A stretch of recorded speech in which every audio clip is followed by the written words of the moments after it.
Thanks, everyone. I'm so happy you are here. I know for you, it's later in the afternoon when we all get a little bit sleepy. So hopefully I'm going to keep you interested and maybe slightly entertained. I don't know. Can we do that in academia?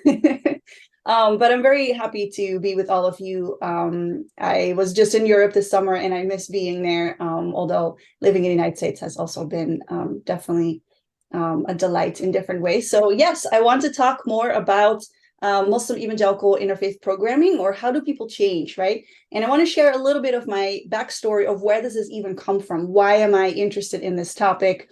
Why have I devoted a lot of time, both practically and academically and research-wise, on this? And so, as Martin mentioned, I moved to the United States in 2005 after growing up in the Netherlands and traveling all over Europe.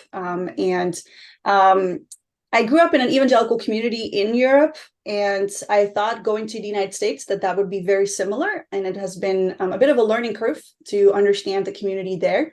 Also, what do people mean by these terms, right? And so generally, because the term has gotten a lot of issues, I'll explain a little bit about that as well. But the bigger picture here is that other title that Martin mentioned is like, do people actually change from our interfaith programming, right? So even though my focus might particularly be bringing Muslims and evangelical Christians in the United States together and dealing with the issues that emerge out of that, the bigger question is, in us doing interfaith work and helping people to be understanding and less prejudiced towards those of other religions, are our programs actually effective? Are they doing what we're hoping that they would do? And so my work started in 2010 when I met the wonderful Maria Khani. She is originally from Syria. I call her my second mom. She's a wonderful Muslim lady who's a Quran expert. She's been teaching Quran in many different mosques in Southern California, where we both live. And her love for the Quran and my love for the Bible really brought us together in wanting to dig into the scriptures. Here we are in cold Minnesota, Minneapolis, giving a presentation. We were freezing, but we have a bit of a leadership team, if you will, or people that we've trained over the years in the kind of work that we do, and that's continued to grow. And we've done a lot of trainings all over. This one is in Tucson, with a lot of different refugees from different countries in the background, that we had to also do some translation into Arabic. And so it starts with two people, and then there's people around that, right? And then there's the larger and wider circles. And so the focus of our work is threefold. We focus on bringing people together that have never met before. My work started in engaging primarily U.S. evangelical churches, where there was a lot of bitterness and a lot of sometimes even hatred, or let's just at a minimum say huge hesitation to even want to meet a Muslim. And that bothered me because I grew up with Muslim neighbors in the Netherlands.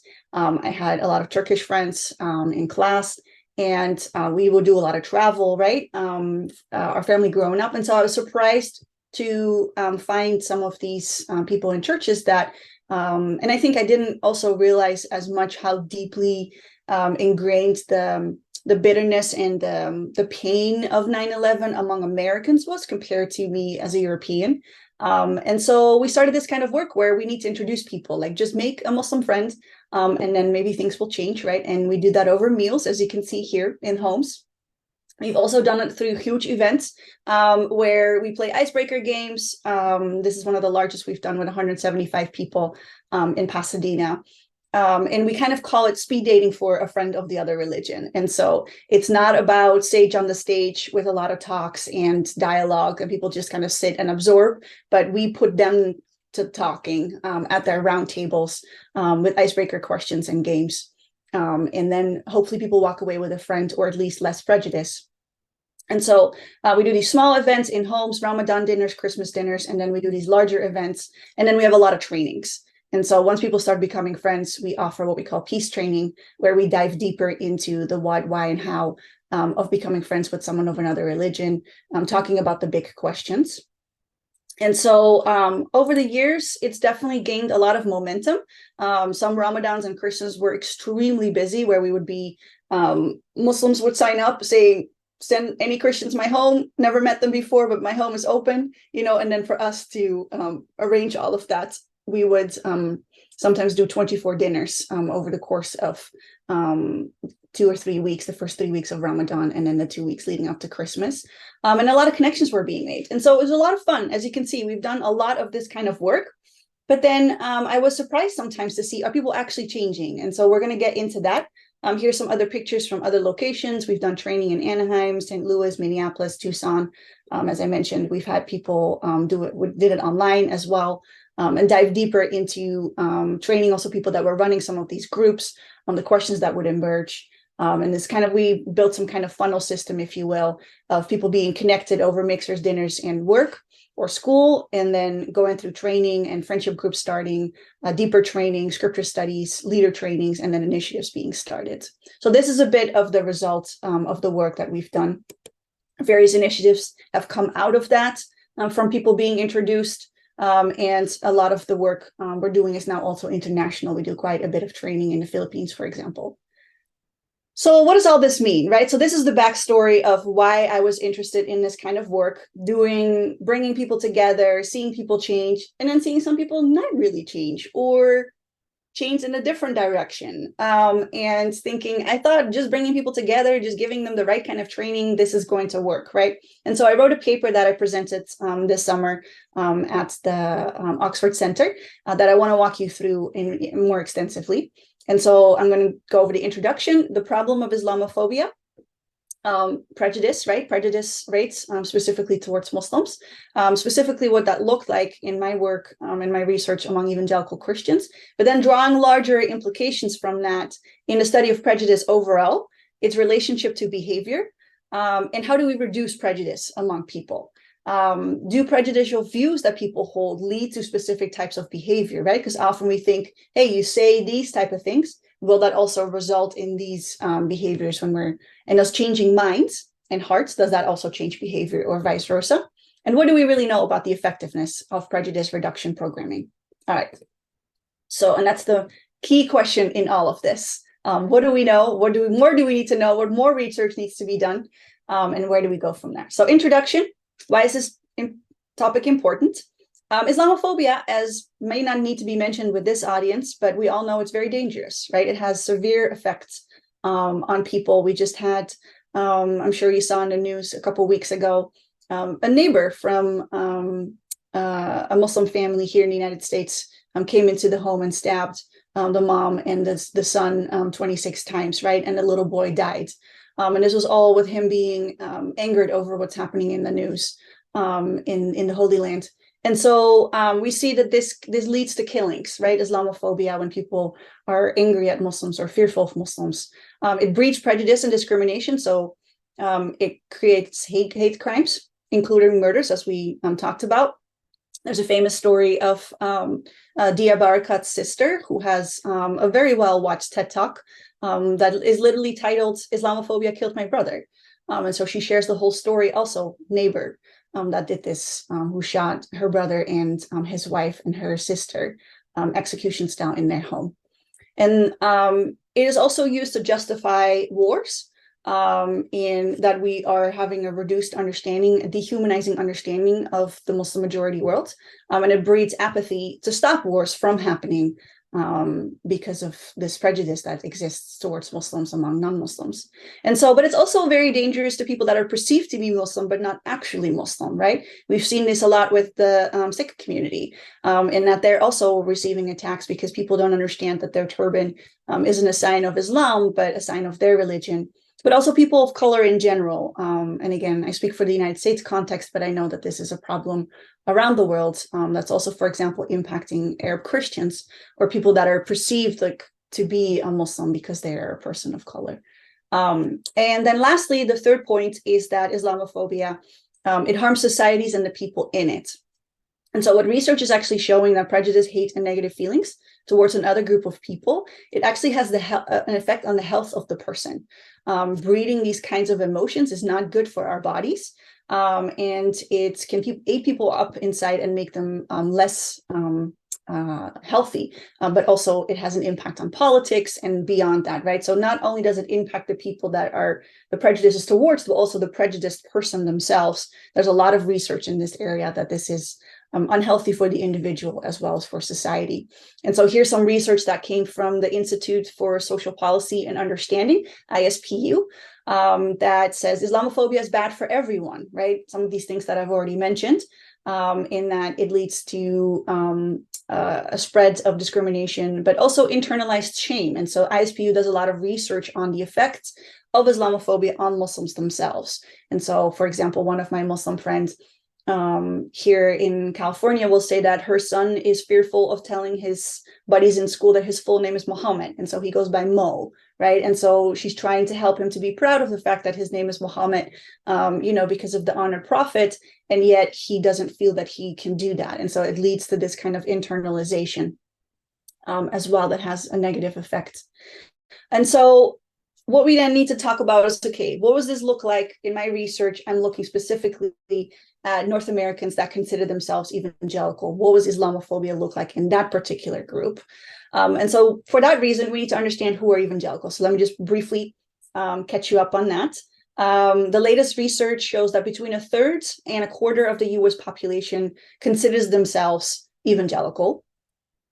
US evangelicals have a really great influence on evangelicals worldwide. And so even for myself, growing up in Europe, a lot of the books that I consumed on my faith were by American evangelicals translated into the Dutch language, right, that I would then consume. But we see this around the world, that a lot of the evangelical seminaries, people from other places come here, but also the books, the curricula, the materials, the content, the teaching is exported, if you will. And so this has a global influence.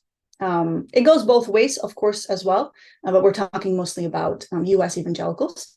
And so when it comes to evangelicals worldwide, depending on what study you go by, about 600 million people worldwide, about 25% of Christians consider themselves in that category of evangelical.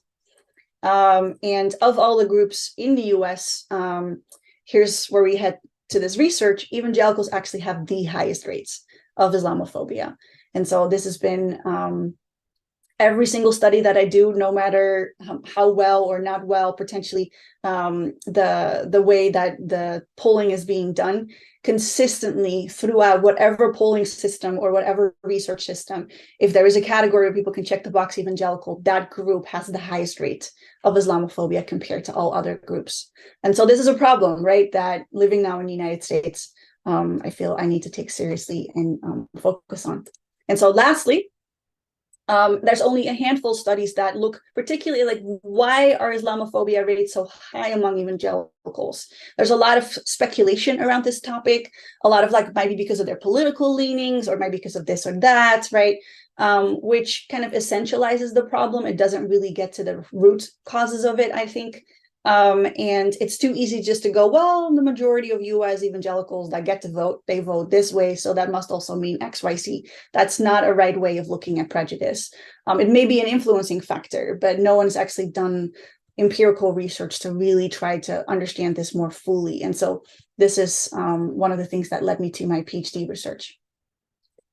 So I want to unpack a little bit more before we start diving into finding some answers on these high rates and why they're there and doing something about it. How effective is it actually? And can we be more effective?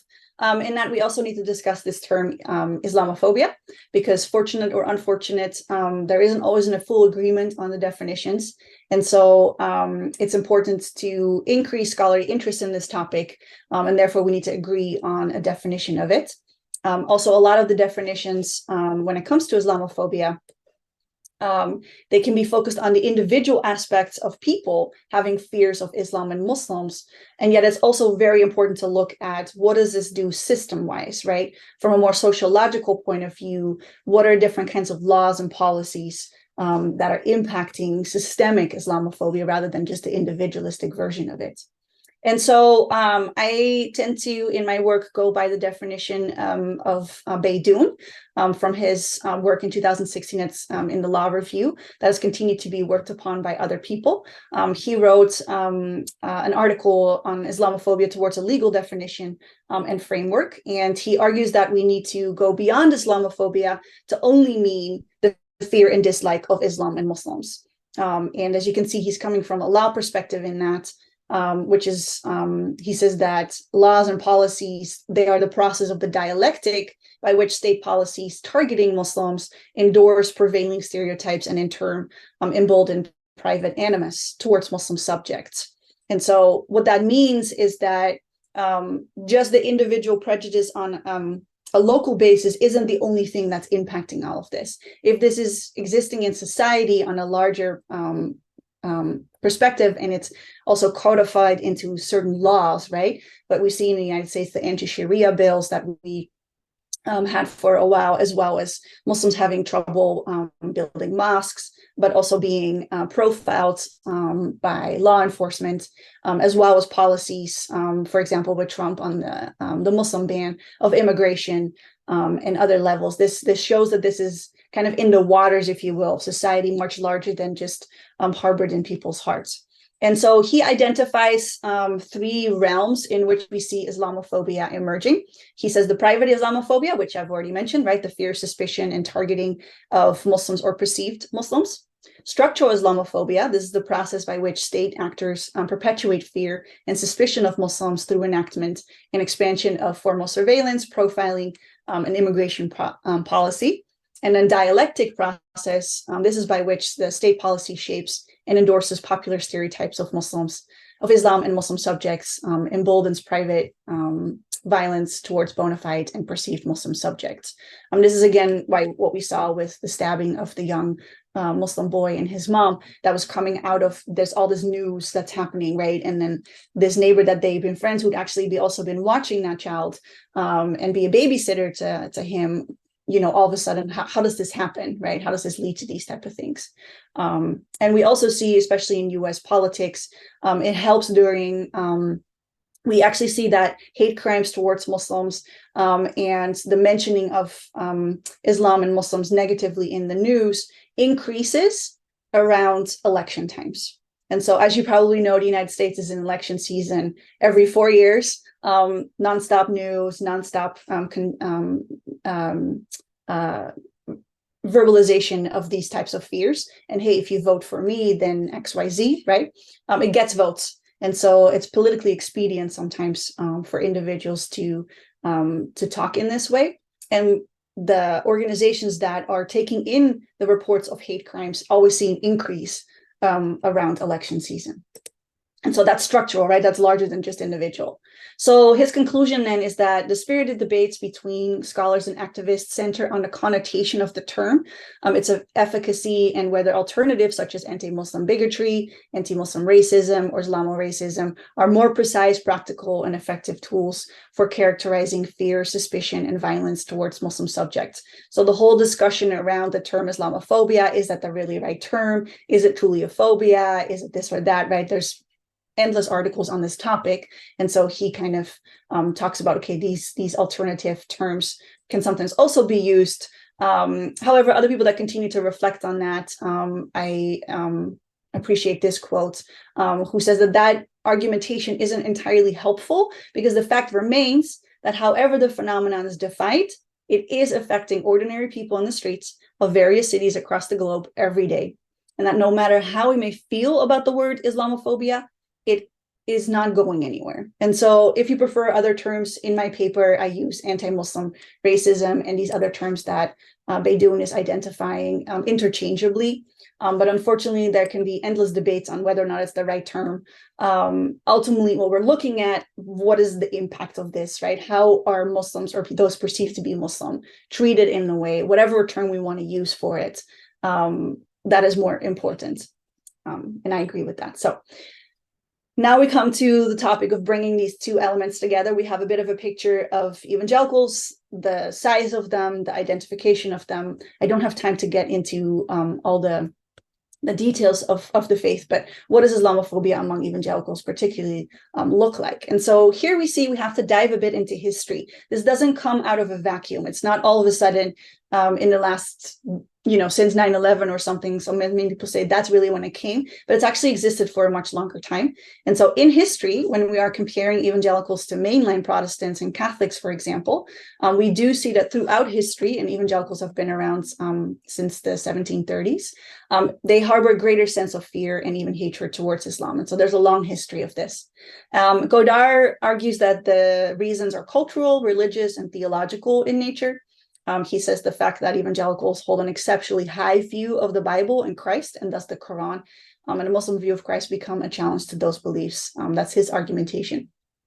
Others, like Thomas Kidd, for example, he wrote a whole book on this topic. He calls it, the book is called American Christians and Islam, Evangelical Culture and Muslims from the Colonial Periods to the Age of Terrorism. And he argues that early Anglo-America's evangelicals saw Islam much in the same way as their European predecessors. And so he sees this as an imported piece from European immigrants. And he finds patterns in the 18th, 19th, and 20th century that they continue on to this day. He identifies 4 themes in why he argues that Islamophobia is higher among evangelicals than other Christians. He says it's because the strong desire that evangelicals have to convert Muslims to Christianity, a fascination with missionary work among Muslims. He argues another theme is the mixing of political policy and theology as it relates to the Muslim majority world. But also the insertion of Islam into eschatological schemes, right? And so depending, again, evangelicals are on a wide spectrum when it comes to this, but the way that you view the end times and how all of that's going to play out, there is, in a lot of evangelical writing, the insertion of Islam in there. And so Kidd further argues that the clash within evangelicalism between those that are emphasizing dispensationalism, which is a certain particular view of the end times and how the end times are going to be unfolding, as well as an understanding of history and where we are in the world, that those that are emphasizing dispensationalism actually take a different kind of view of Muslims than those that emphasize missions, meaning the conversion or seeing Muslims becoming Christ followers.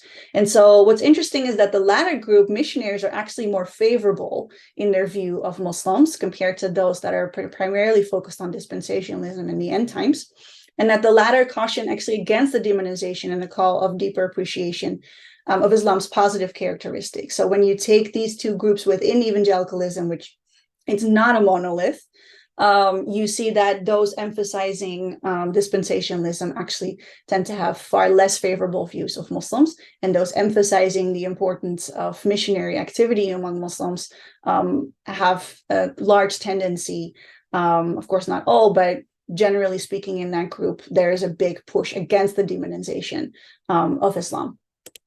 So that's kind of when we see history, right? And then we come to today, and we definitely see that there's a change with 9/11 and the expression of some of these already pre-existing views. And so Simino, he did all this study of literature in 2005, and he finds 4 themes in evangelical literature on Islam. So materials written by self-identified evangelicals about the Muslim faith. And he says some have a very strong focus on apologetics. And this tends to have the focus of wanting to prove that Islam is wrong and Christianity is right, to put it a little bit crudely. Some are more, nuanced about it, but that's what some of these literature has to focus. Others have a prophetic focus in his terminology, and what he means by that is a preoccupation of the role of Islam, again, within the end times, right? And so focusing on eschatology. A third group of evangelicals are focused on a kind of the spiritual warfare idea around Islam, and what they tend to do is to demonize Islam, to call Christians for engaging in quote unquote spiritual warfare against the Islam. And then the last group of materials is having a contextual focus, which he identifies as the type of writers that are seeking to find common ground between Islam and Christianity without falling into syncretism. So where is there overlap while still holding to the tenets of our faith? And so it was a large literature review that he did, identifying these themes. And so then what we also find kind of since 2005 is some interesting new themes emerging among US evangelicals. For example, the Christian response to the Common Word Initiative in 2008. There are some really prominent evangelicals that signed onto the Yale response, or who wrote their own responses. And so, as you may know, the Common Word Initiative was an incredible accomplishment, if you will, in Muslim-Christian relations worldwide that I strongly recommend. If you haven't heard of it, look into it. But it's interesting to see how evangelicals responded to that, and really big names in evangelicalism signing on to, yes, we agree with this Christian response to the Common Word, which is basically saying, let us explore, let us get to know each other, let us have good relations with each other, and talk about our faith in a respectful way. We also see a really prominent book that came out. Fuller Theological Seminary got a grant from the Department of Justice in the United States to work with evangelicals and Muslim scholars on peace building. And they wrote this book together, a collection of articles coming out of those dialogues funded by the DOJ. That's called Peace Building by, Between, and Beyond Muslim and Evangelical Christians. Then we also see, again, another initiative from Fuller Theological Seminary, which I don't know if we're still holding that role, but for the longest time they had the largest evangelical seminary, I believe, in the world, or at least in the United States.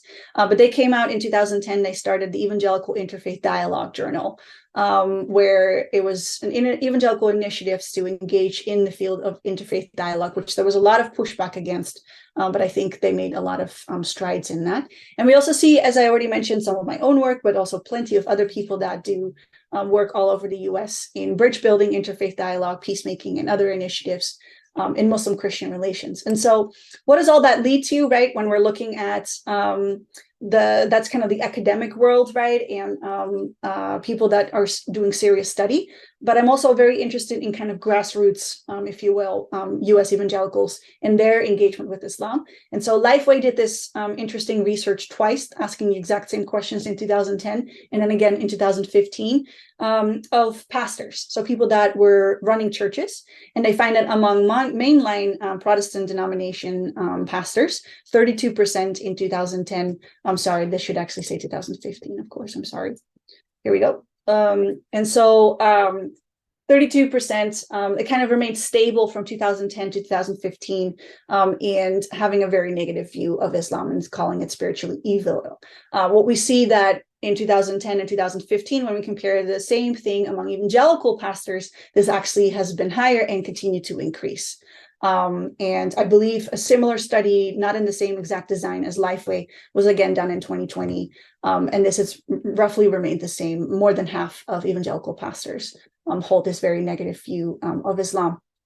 The same question, another question that they asked in whether people agreed or disagreed when looking at evangelicals, that it shows that US evangelical pastors, 50% in 2010 and 59% in 2015, believe that it's dangerous. And we also see this high percentage, more than half, believing that it promotes violence. And so here's what that looks like when we compare it to other everyday people, generally in the United States, people aged 18 to 44 or 45 and older, but also comparing men and women. When you take a statement like, ISIS is a true indication of what Islam looks like when it controls a society, when asking that, you see that the highest percentage of people that are in agreement with that statement are evangelical pastors. And so this is really what has given me a lot of pause, and really making me want to see how can we help evangelical pastors change, but also these other groups of people that holds to this view. So in the end, this is a little bit of an overview of some of the research that's been done in this area. My conclusion from that is that there is little to no empirical reasons on why these rates of Islamophobia are higher. Like, we have these statements, right? Do you agree? Do you disagree? We still don't really know why do people rate so high, right? And so, but I said, from the research, you can see that there's a lot of speculation around this. Is this influenced by politics? It's influenced by people's political views, their cultural views. And lately, there's been a lot of research also on Christian nationalism. I haven't done as much of a deep dive into that yet, but it's another factor that people say is influencing this. However, to me, it felt unsatisfactory in really getting me like true empirical answers because these are all not tested. And so what that led me to is that I really wanted to dive into what does this look like? So how do we combat Islamophobia among U.S. evangelicals? We need to understand, okay, why is it there and how does it emerge? And then how do we respond to it? And so this led me to the field of social psychology that does a lot of work in people viewing in and out groups and how do they engage, right? But also how do we change people? And so for my own research, I used the reasoned action approach by Ashton and Fishbein. That's a lot about changing people's attitude and behavior connection. So I want to dive into that a little bit. As I said, interfaith effectiveness research is that when we do this kind of research, okay, we have this response, is what we're doing actually working in trying to understand this? It's really always super important to continuously be challenged that correlation doesn't imply causation. Just because we're seeing these groups vote more this way or have more of these theological views, we still don't know if that is the actual linchpin of why that is that really the reason for why people think and act the way that they do. So for example, Pew Forum research found that people who had a Muslim friend or had some knowledge about the basic of Islamic theology had more favorable views of Muslims, right? And so we have a lot of these type of studies, which is extremely interesting. And so that led me to believe, okay, all I need to do is help these people make a Muslim friend and get some knowledge about Islam. But that's, again, where correlation doesn't necessarily imply causation. And the entire organizations are built on this premise. Like if we just give people knowledge, if we just help them make a friend, prejudice will go down. And so, and as I said, that's what I really wanted to know. Is that actually true? All right. So that brings us, as I already mentioned, to prejudice reduction research. How do we do a study that we can say X intervention, so getting some knowledge, watching a movie, making a friend, having a positive interaction, whatever the intervention looks like, how do we do that in such a way that we can really study and in a controlled, good, systematic way that the numbers quantitatively and qualitatively are showing these are the actual factors that are reducing prejudice.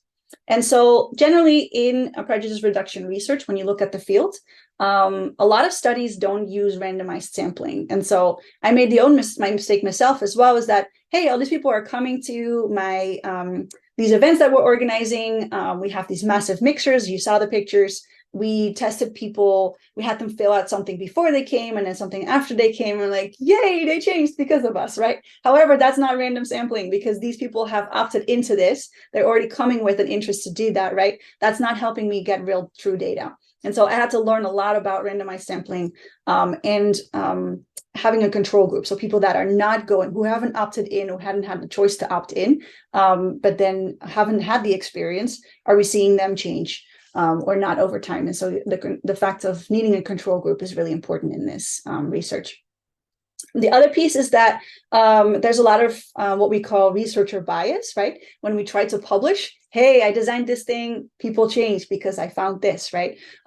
When we see people doing a deeper dive into the data, sometimes researcher bias can make us kind of, the way that you do your stats, it can kind of show like, oh, this is like 0.5% like increase. And so, but does that really mean it's holding up long-term? Is there full transparency of the data? And often there's not a large enough numbers that we're testing to get statistical validity and reliability. And a lot of the studies in prejudice reduction in general, or they're focused on what's called light touch interventions. And what this means is that oftentimes in social psychology, when these studies are being conducted, they're done in a lab. People are shown a few pictures, or they've had a really brief interaction, or they're told a short story, and then they're tested before and after, and then compared to the control group. That's very a light touch kind of intervention. And then people are tested right after, and so that's often when the impact is high. But the other question is, over time, do we see whether or not this impact is staying, right? So just that light touch, is that truly changing some of these deeply harbored prejudices and biases that people have?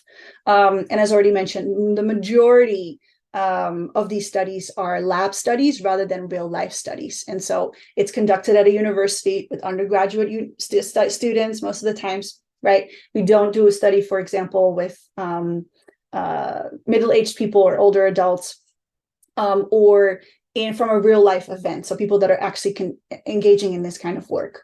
There are a few who do this.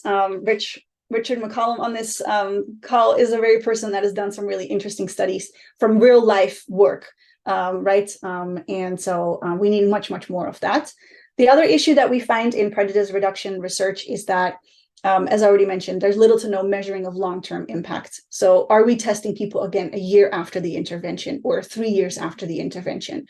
Because right after, there's always an impact, but will it last?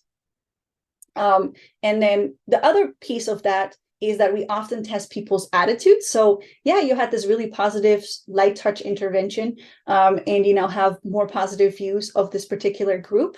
But does it also lead to you standing up for their rights, right? When they're being bullied on the bus, will you stand in between that person and the bully? Will you potentially vote more for people that would be, pushing policies that are more favorable to the groups that are being discriminated, right? Rather than in a disfavorable way.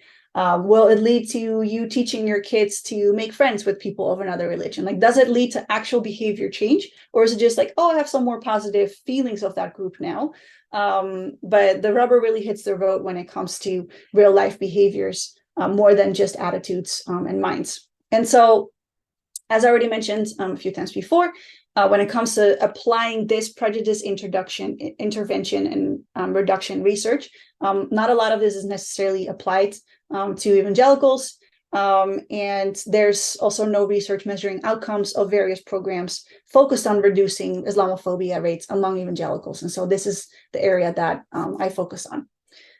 So what theories are we using when we're designing this kind of research? And so I'm in the process of working with a grant organization to design a very robust study of a real program with people being introduced in real life, with churches, mosques, and sometimes synagogues being engaged. And so there's a few theories that guide the design of this research. First of all, there's contact theory. And so this is the theory that mentions that intergroup contact that is warm and positive, for example, friendships, reduces prejudice, right? It's the whole make a friend thing in colloquial language. It's empirical research data up to 2018, and that is primarily focused on they did this large study of all the materials that have done on contact theory. So you take contact theory and you look at who's published in journals testing contact theory. And this is from a meta-analysis that was done up to all the published data into 2018, done by Dr. Paluk. She is at Princeton, I believe. And so she and the other people did this massive study. They found 27 studies that were actually taking the randomized piece. That's extremely important for the data to be valid, and with a delayed outcome measure. And so only 27 studies they found to date had tested contact theory, done in a randomized way, and not only testing the people right after, but also a couple months, a couple weeks, or sometimes a year or two after the fact. And they found, yes, contact typically does reduce prejudice. And so we are finding that this is in fact true. However, interventions directed at ethnic or racial prejudice had very weak results. And so when it came to prejudice, for example, of LGBTQ communities, or prejudice towards people with disabilities, or prejudice towards age categories, they found contact theory really does reduce prejudice. So having a positive and warm interaction with the group that people have prejudice towards impacts it. But when they really looked closely at the data and the statistics that came out of these studies that were done extremely well, they found particular prejudice towards people of another ethnic group or another race actually didn't have much impact at all, or very, very weak. And so that's what's really interesting, and we need to continue to do that. Among those 27 studies, this is again what was really disappointing to me, there was no measurement of the religious other. So none of these these studies on prejudice reduction through context theory had particularly focused on a person of another religion. And so this is still an area where a lot of work would need to be done in prejudice reduction research. And so the critique then becomes that individual prejudice reduction doesn't always necessarily translate to reduce prejudice and discrimination on a societal level, right? And so just because we see a few individuals change through these programs, does it also have a national impact? But also it's technically impossible, right? How can we actually design these studies in areas where there's little to no Muslims? And so this is what I'm facing in the United States as well, is that Muslims tend to congregate.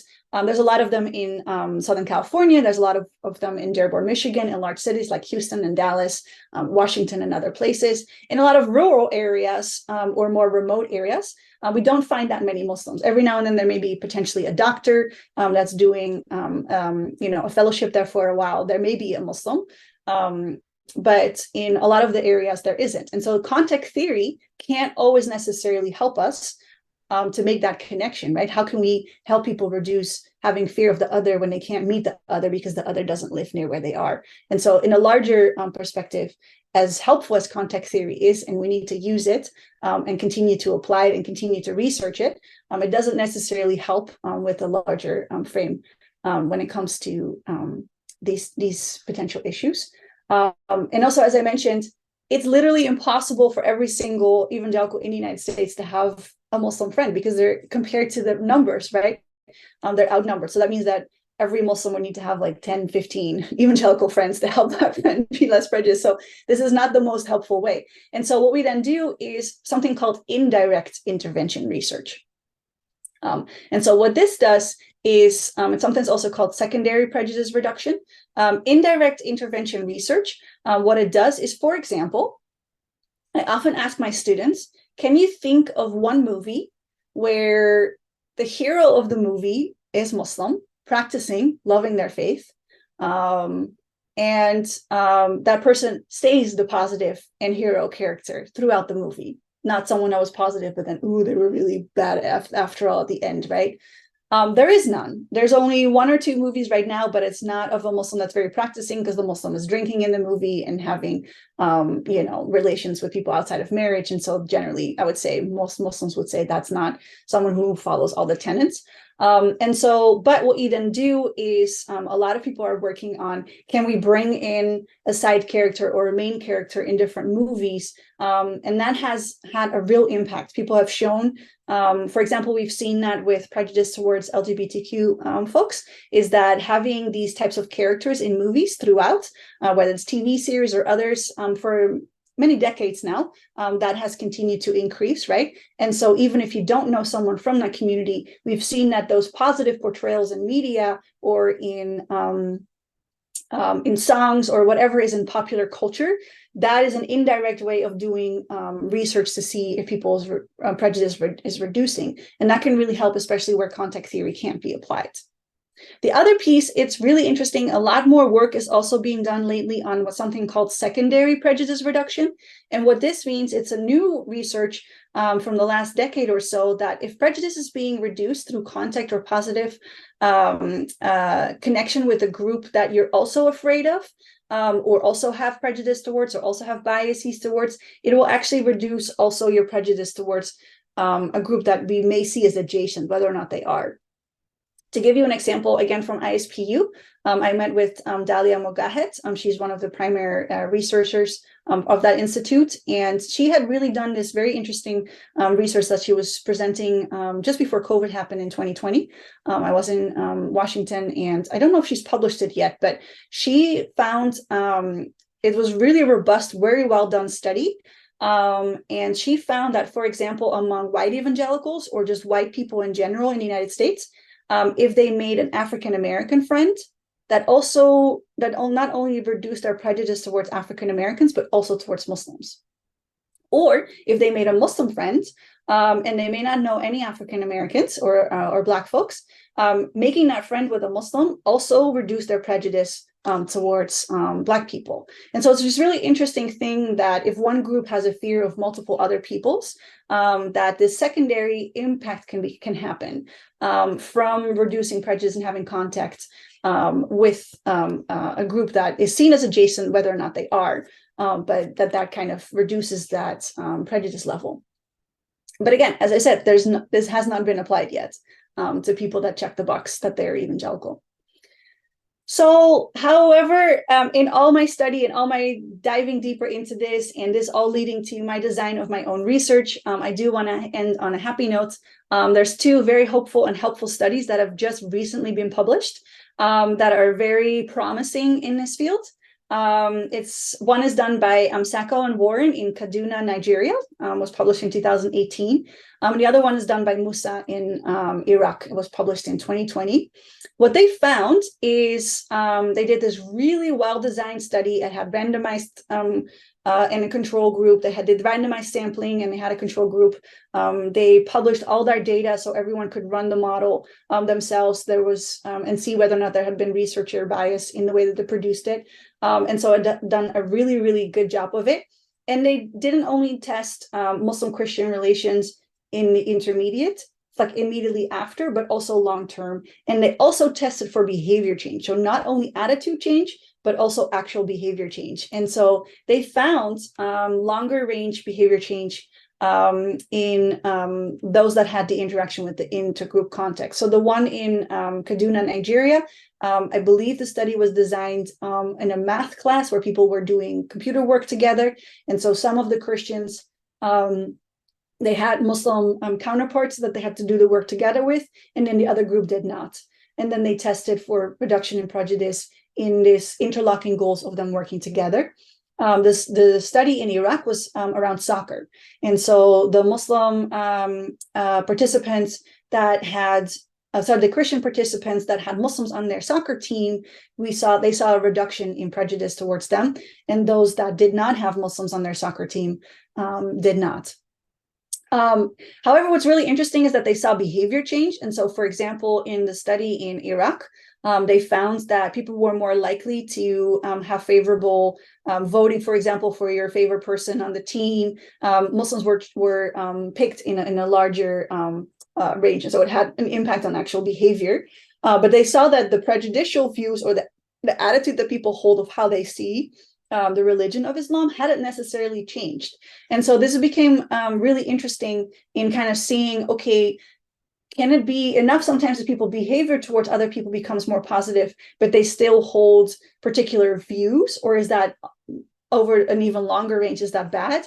And this is really kind of through the whole prejudice reduction world, kind of upside down of, hey, should we study behavior change more? And how would that then lead to attitude change? And the similar thing is also true when it comes to looking at systemic or structural racism or discrimination, or in our case, Islamophobia.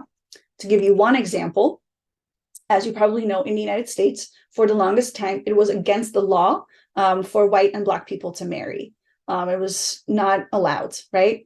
So and so attitudes towards interracial marriage were really bad for a very long time. A lot of people were strongly against it.